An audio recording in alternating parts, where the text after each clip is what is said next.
ದಕ್ಷಿಣ ಕನ್ನಡ ಜಿಲ್ಲೆ ಬಂಟ್ವಾಳ ತಾಲೂಕಿನ ಪಂಜಿಕಲ್ಲು ಬಳಿ ಇರುವಂತಹ ಮನೆ ಮೇಲೆ ಏನು ಒಂದು ಗುಡ್ಡ ಕುಸಿದಿತ್ತು. ಪಂಜಿಕಲ್ಲು ಗ್ರಾಮದಲ್ಲಿ ಇರುವಂತಹ ಮನೆ ಮೇಲೆ ಗುಡ್ಡ ಮನೆ ಮೇಲೆ ಕುಸಿದಿತ್ತು. ಆ ಒಂದು ಪ್ರದೇಶದ ಮನೆ ಬಳಿನ ಇದ್ದೀನಿ. ಸೊ ಇಲ್ಲಿ ನನ್ನ ಬಲಭಾಗದಲ್ಲಿ ನೋಡ್ಬೋದು ಯಾವ ರೀತಿ ಗುಡ್ಡ ಕುಸಿದಿತ್ತು ಅಂತ ಹೇಳಿ. ಈ ಒಂದು ಗುಡ್ಡ ಪ್ರದೇಶ ಏನಿತ್ತು ಇಲ್ಲಿ ರಬ್ಬರ್ ಟ್ಯಾಪಿಂಗ್ ಅಂತ ಮಾಡುವಂಥ, ಅಂದರೆ ಇಡೀ ಒಂದು ಗುಡ್ಡವನ್ನು ರಬ್ಬರ್ ತೋಟವನ್ನು ಮಾಡಿದ್ರು. ಸೊ ಇಲ್ಲಿ ಆ ಒಂದು ಗುಡ್ಡ ಕುಸಿದಿರುವಂಥದ್ದು. ಆ ಗುಡ್ಡ ಕುಸಿದಂತಹ ಪರಿಣಾಮ ಅದು ರಭಸವಾಗಿ ಬಂದು ಏನು ಇಲ್ಲಿನ ಮನೆ ಮಾಲೀಕರು ಇದ್ದಾರೆ, ಸೊ ಅವರ ಹಳೆ ಒಂದು ಮನೆ, ಅಂದರೆ ಅದನ್ನು ಇವಾಗ ಶೆಡ್ ಆಗಿ ಉಪಯೋಗಿಸ್ತಾ ಇದ್ದಂತಹ ಮನೆಗೆ ಆ ಗುಡ್ಡ ಬಿದ್ದಿರುವಂಥದ್ದು. ಸೊ ಇಲ್ಲಿ ನೋಡ್ಬೋದಾಗಿದೆ ಈ ಒಂದು ಹಂಚಿನ ಮನೆಯ ಮೇಲೆ ಈ ಗುಡ್ಡ ಬಿದ್ದಿದ್ದು.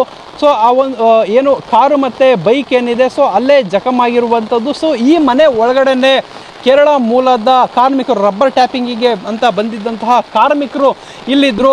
ಸೊ ಇವರು ಈ ಮನೆ ಒಳಗಡೆ ಇದ್ದಂತಹ ಸಂದರ್ಭದಲ್ಲಿ ಈ ಒಂದು ಗುಡ್ಡ ಕುಸಿದಿರುವಂಥದ್ದು. ಗುಡ್ಡ ಕುಸಿದು ಬಿದ್ದು ಇಲ್ಲೇ ಮೃತಪಟ್ಟಿರುವಂಥದ್ದು. ಸದ್ಯಕ್ಕೆ ಮನೆ ಸಂಪೂರ್ಣವಾಗಿ ಜಖಮಾಗಿದೆ. ಸೊ ಈ ಒಂದು ಮನೆ ಯಾವ ಜಖಮಾಗಿದ್ದು, ಸದ್ಯಕ್ಕೆ ಇವರ ಪಕ್ಕದಲ್ಲಿ ಇದೊಂದು ಹೊಸ ಮನೆ, ಅಂದರೆ ಬೇರೆ ಒಂದು ತಾರಾಸಿನ ಮನೆಯನ್ನು ಕೂಡ ಮಾಡಿದರು. ಸೊ ಆ ಒಂದು ಮನೆಯಲ್ಲಿ ಈ ಓನರ್ಗಳು, ಅಂದರೆ ಈ ಒಂದು ಜಾಗದ ಮಾಲೀಕರು ಇದ್ದರು. ಸೊ ಪಕ್ಕದಲ್ಲಿ ಕಾರ್ಮಿಕರಿದ್ದರು.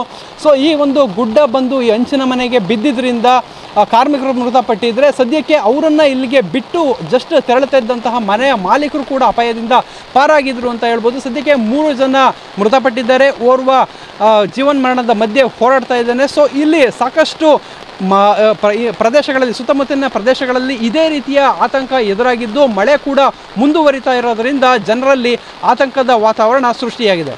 ಕ್ಯಾಮ್ರಾಮನ್ ವಿಲ್ಫ್ರೆಡ್ ಜೊತೆ ಪೃಥ್ವಿರಾಜ್ ಬೊಮ್ಮನಕೆರೆ, TV9 ಮಂಗಳೂರು.